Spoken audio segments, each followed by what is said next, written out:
ಕನ್ನಡದಲ್ಲಿ ಸೊಗಡಿನ ಸಿನಿಮಾ ಅಂದರೆ ಒಂದು ಖುಷಿಯ ವಿಚಾರ. ಸೊ ಅದರ ಜೊತೆಗೆ ಒಂದು ನಾಯಕಿಯ ಪಾತ್ರದಲ್ಲಿ ಒಂದು ಬ್ರ್ಯಾಂಡನ್ನು ಕ್ರಿಯೇಟ್ ಮಾಡಿರುವಂಥ ಪಾತ್ರ ಲೀಲಾ ಅನ್ನೋದು. ಸೊ ಹಳ್ಳಿ ಹುಡುಗಿಯಾಗಿ ಸಪ್ತಮಿ ಗೌಡರು ತುಂಬ ಚೆನ್ನಾಗಿ ಕಾಣಿಸ್ಕೊಂಡಿದ್ರು. ಈಗ ಮತ್ತೆ ಅದೇ ಥರ ವೈಬಲ್ ಇರುವಂಥ ಪಾತ್ರದ ಮೂಲಕ ಕಾಣಿಸ್ಕೊತಿದ್ದಾರೆ. ಹೆಸರು ಅಂಬಿಕಾ. ಸೊ ಈ ಸಿನಿಮಾದ ಬಗ್ಗೆ ಜಾಸ್ತಿ ಮಾತಾಡ್ಸ್ಕೋಣ ಅಂತ. ನಮಸ್ತೆ. ಹೇಗೇನು ಒಂದು ಹಳ್ಳಿ ಪಾತ್ರದಲ್ಲಿ, ಯಾಕೆಂದರೆ ಲೀಲಾ ಅನ್ನೋ ಪಾತ್ರ ಒಂದು ಬ್ರ್ಯಾಂಡ್ ಆಗಿ ನಿಂತಿದೆ, ಪ್ರತಿ ಹಳ್ಳಿ ಹುಡುಗಿ ಕನೆಕ್ಟ್ ಆಗುವಂಥ ಪಾತ್ರ ಆಗಿತ್ತು. ಸೊ ಈಗ ಅಂಬಿಕಾ ಅನ್ನೋ ಒಂದು ಪಾತ್ರದ ಮೂಲಕ ಕಾಣಿಸ್ಕೊತಿದ್ರೆ the rise of Ashoka. So ಎರಡೂ ಪಾತ್ರ ರೈಸ್ ಅಂತ ಅನಿಸುತ್ತೆ, ಯಾಕಂದರೆ ಆ ಲುಕ್ ಆಗಿ ಅನಿಸ್ತಾ ಇದೆ. ಈ ಸಿನಿಮಾ ನಿಮ್ಮ ಪಾಲಿಗೆ ಸಿಕ್ಕಿರೋ ಮತ್ತೊಂದು ಖುಷಿಯ ವಿಚಾರ. ಹೇಗೆ ಅನಿಸ್ತಾ ಇದೆ? ಅಂದರೆ ಯಾವ ಸಿನಿಮಾ ಮಾಡಬೇಕಾದ್ರೂ ಅಂದರೆ ನಾನು ತುಂಬ ಚೂಸಿ ಫಸ್ಟ್ಲಿ ಅದು ಒಪ್ಕೊತಾ ಇದ್ದೀನಿ ಅಂದರೆ ಅದು ಖುಷಿಯಿಂದನೇ ಒಪ್ಕೊಂಡಿರ್ತೀನಿ, ಸುಮ್ಮನೆ ಒಪ್ಕೊಬೇಕು ಅನ್ನೋ ಕಾರಣದಿಂದ ಒಪ್ಕೊಳ್ಳಲ್ಲ. ಸೊ ರೈಸ್ ಆಫ್ ಅಶೋಕ ಸಿನಿಮಾನು ಅಷ್ಟೇ, ನಂಗೆ ಒಂದು ಬ್ರೀಫಾಗಿ ಒಂದು ಸ್ಟೋರಿ ಲೈನ್ ಹೇಳಿದ್ರು, ಮತ್ತು ನನ್ನ ಪಾತ್ರದ ಬಗ್ಗೆ ಒಂದಿಷ್ಟು ಕ್ಯಾರೆಕ್ಟರೈಸೇಷನ್ಸ್ ಹೇಳಿದ್ರು. ಅಂದರೆ ಉದ್ದ ಜಡೆ ಇರುತ್ತೆ ಅಂತೆಲ್ಲ. ಇವಾಗ ಚೌಲಿ ಹಾಕಿದ್ದೀನಿ, ಬಟ್ ಅಟ್ಲೀಸ್ಟ್ ಅವಾಗ ಕಾಂತಾರ ಟೈಮಲ್ಲಿ ನಂದೇ ಕೂದಲಿತ್ತು. ಬಟ್ ಎಲ್ಲ ಒಂದಿಷ್ಟು ಕ್ಯಾರೆಕ್ಟರೈಸೇಷನ್ಸ್ ಆಗಿರ್ಬೋದು, ಅದೆಲ್ಲ ಖುಷಿ ಕೊಡುತ್ತೆ ಒಂದು ಪಾತ್ರ ಮಾಡಬೇಕಾದ್ರೆ. ಅಂದರೆ ಆ ಬೇರೆ ಹಳ್ಳಿ ಕ್ಯಾರೆಕ್ಟರ್ಸ್ ಕಂಪೇರ್ ಮಾಡಿಕೊಂಡ್ರೆ ಇದಕ್ಕೆ ಕಂಪೇರ್ ಮಾಡಿದ್ರೆ ಅಂಬಿಕಾನ ಪಾತ್ರ ಡಿಫ್ರೆಂಟ್. ಅಂದರೆ ಇವಾಗ ಪಾಪ್ಕಾರ್ನ್ ಕಂಪೇರ್ ಮಾಡಿದ್ರೆ ತುಂಬ ಲೌಡ್ ಕ್ಯಾರೆಕ್ಟರ್ ಗಿರಿಜಾನ ಪಾತ್ರ, ಅದಾದಮೇಲೆ ತುಂಬ ಸಟಲ್ ಕ್ಯಾರೆಕ್ಟರ್ಸು, ಜಾಸ್ತಿ ಮಾತಾಡ್ತಾ ಇರಲಿಲ್ಲ ಅಥವಾ ಜಾಸ್ತಿ ಡೈಲಾಗ್ಸು ಇರ್ತಾ ಇರಲಿಲ್ಲ ಕ್ಯಾರೆಕ್ಟರ್, ತುಂಬ ರಿಯಾಕ್ಷನ್ ಮೇಲೆ ಹೋಗ್ತಾ ಇದ್ದಂಥ ಕ್ಯಾರೆಕ್ಟರ್ಸು.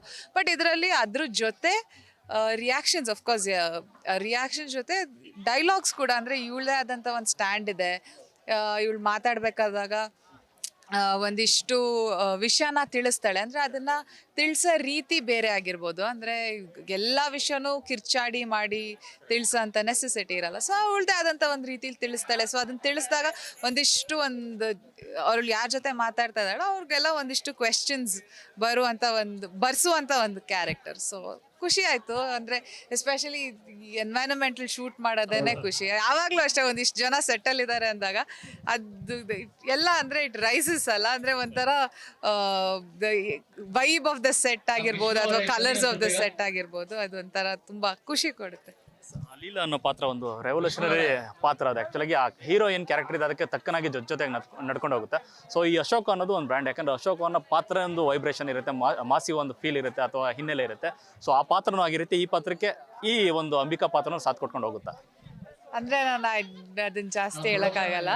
ಬಟ್ ಅಂದರೆ ಒಂದು ಲವ್ ಸ್ಟೋರಿ ಒಂದು ನಡೀತಾ ಇರುತ್ತೆ, ಅದ್ರ ಜೊತೆ ಅದಾದಮೇಲೆ ಒಂದಿಷ್ಟು ಸಮುದಾಯದ ಜೊತೆ, ಆ ಕಮ್ಯುನಿಟಿ ಜೊತೆ ಆಗಿರ್ಬೋದು, ಒಂದಿಷ್ಟು ಹೋರಾಟಗಳು ನಡೆಯುತ್ತೆ. ಆ ಹೋರಾಟದಲ್ಲಿ ಇವಳ ಪಾತ್ರ ಏನು, ಅಂದರೆ ಇವಳು ಮುಂದೆ ನಿಂತು ಹೋರಾಟ ಮಾಡ್ತಾಳಾ ಅಥವಾ ಅದಕ್ಕೆ ಸಪೋರ್ಟ್ ಮಾಡ್ತಾಳಾ ಅಥವಾ ಅದ್ರ ಅಗೇನ್ಸ್ಟ್ ಆಗಿರ್ತಾಳ, ಅದೇನು ಅನ್ನೋದು ಲಾಟ್ ಆಫ್ ಕ್ವೆಶ್ಚನ್ಸ್ ಆಗಿರ್ಬೋದು, ಅಥವಾ ಆ ಪಾತ್ರದ ಒಂದು ಕ್ಯಾರೆಕ್ಟರೈಸೇಷನ್ ಅದು.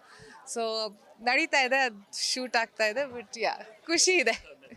ಸೊ ಸಪ್ತಮಿ ಅವರು ಸಿಗೋ ಪಾತ್ರಗಳನ್ನೆಲ್ಲ ಒಪ್ಪಲ್ಲ, ಯಾಕಂದರೆ ಅದೊಂದು ಎಕ್ಸೈಟ್ಮೆಂಟ್ ಇರಬೇಕು, ಅದು ಕತೆ ಮೇಲೆ ಇಷ್ಟ ಇರಬೇಕು, ಮನಸ್ಸು ಒಪ್ಪಬೇಕು, ಆ ಥರ ಪಾತ್ರಗಳನ್ನ ಹುಡ್ಕೊಬಂದು ಮಾಡ್ತಾ ಇರೋಂಥದ್ದು. ಈ ಕತೆ ಒಪ್ಪೋಕೆ ಕಾರಣ ಏನಾಗಿತ್ತು? ಆ ಥರದೊಂದು ಸೋಲು ಅಥವಾ ಸೊಗಡು ಏನು ಕಾಣಿಸ್ತಂತ? ಅಂದರೆ ಫಸ್ಟ್ಲಿ ಒಂದು ನೇಟಿವ್ ಸ್ಟೋರಿ ಇದೆ, ಆ ಟಚ್ ಇದೆ. ಅದಲ್ಲದೆ ಒಂದು ಕ್ಯಾರೆಕ್ಟರೈಸೇಷನ್ ಅಂತ ಬಂದಾಗ ಒಂದು ಇಮೋಷ್ನಲ್ ಗ್ರಾಫ್ ಇರುತ್ತೆ ಒಂದು ಕ್ಯಾರೆಕ್ಟರ್ಗೆ. ಅಂದರೆ ಏನೋ ಒಂದು ಜೀವನದಲ್ಲೂ ಅಷ್ಟೇ, ಏನೋ ಒಂದು ಕಾರಣದಿಂದ ಒಂದು ವ್ಯಕ್ತಿ ಚೇಂಜ್ ಆಗೋದಾಗಿರ್ಬೋದು, ಅಥವಾ ಅವ್ರು ತಗೊಳ್ಳೋ ಡಿಸಿಷನ್ಸ್ ಆಗಿರ್ಬೋದು, ಎಲ್ಲ ಒಂದಿಷ್ಟು ಚೇಂಜ್ ಆಗೋದಾಗಿರ್ಬೋದು. ಸೊ ಅಂಬಿಕಾನ ಪಾತ್ರದಲ್ಲೂ ಅಷ್ಟೇ, ಅವಳ ಜೀವನದಲ್ಲಿ ಒಂದು ಘಟನೆ ನಡೆಯುತ್ತೆ, ಅದರಿಂದ ಒಂದಿಷ್ಟು ಚೇಂಜಸ್ ಅನ್ನೋದಾಗುತ್ತೆ. ಸೊ ಅದು ಅದು ಶೂಟ್ ಆಯಿತು. ಬಟ್ ಖುಷಿ ಇದೆ ಅದು ಶೂಟ್ ಆಗಿದ್ದು. ಈಗ ಆಲ್ರೆಡಿ ಒಂದಷ್ಟು ದೃಶ್ಯಗಳ ಶೂಟ್ ಆಗಿದೆ, ಆಲ್ಮೋಸ್ಟ್ ಒಂದು 3% ಆಗಿದೆ. ಸೊ ಅದರ ರಿಸರ್ಚ್ ನೀವು ನೋಡಿದಾಗ ಸಿನಿಮಾ ಮೇಲೆ ಒಂದು ಆಸೆ ಅಥವಾ ಕ್ಯೂರಿಯಾಸಿಟಿ ಬೆಳೆಯುತ್ತೆ, ಈ ಸಿನಿಮಾ ಆದರೆ ನೆಕ್ಸ್ಟ್ ಲೆವೆಲ್ಗೆ ಹೋಗುತ್ತೆ ಅನ್ನೋ ಥರ, ಆ ಥರ ಅನ್ನಿಸ್ತಾ ನಿಮಗೆ ನಾನು ನೋಡಿದಾಗ? ನಾನು ಮುಂಚೆ ತುಂಬ ನೋಡ್ತಾ ಇದ್ದೆ ಮಾನಿಟರು ಅಥವಾ ಆನ್ಲೈನ್ ಎಡಿಟ್ ಆಗಿದ್ದೆಲ್ಲ. ಇವಾಗ ಬಿಟ್ಬಿಡಿ, ನೋಡಲ್ಲ ನಾನು ಜಾಸ್ತಿ. ಡೈರೆಕ್ಟರ್ ಮೇಲೆ ಬಿಟ್ಬಿಟ್ಟಿರ್ತೀನಿ. ಅಥವಾ ನನಗೆ ಅಂದರೆ ಮಾಡಬೇಕಾದ್ರೆ ಅಥವಾ ಶಾರ್ಟಲ್ಲಿ ಇದ್ದಾಗ ಏನಾದರೂ ನನಗೆ ಇಫ್ ಐ ಫೀಲ್ ಇಲ್ಲ ಇನ್ನೊಂದು ಚೂರು ಇದೇನು ಏನೋ ಮಾಡ್ಬೋದಿತ್ತು ಅಂತ ಅನಿಸಿದ್ರೆ ನಾನು ಹೋಗಿ ಹೇಳ್ತೀನಿ. ಅದು ಬಿಟ್ಟರು ಅದನ್ನು I leave it to the director, ಜಾಸ್ತಿ ನೋಡೋಕ್ಕಾಗಲ್ಲ. ಬಟ್ ಇವಾಗ ಸತೀಶ್ ಸರ್ ಕರೆದ್ಬಿಟ್ಟು ತೋರಿಸಿದ್ರು ಇದಿಷ್ಟು ಒಂದಿಷ್ಟು ಶಾರ್ಟ್ಸು ಅದೆಲ್ಲ. ಸೊ ಅದು ನೋಡಿದಾಗ ಖುಷಿ ಆಯಿತು. So felt okay, something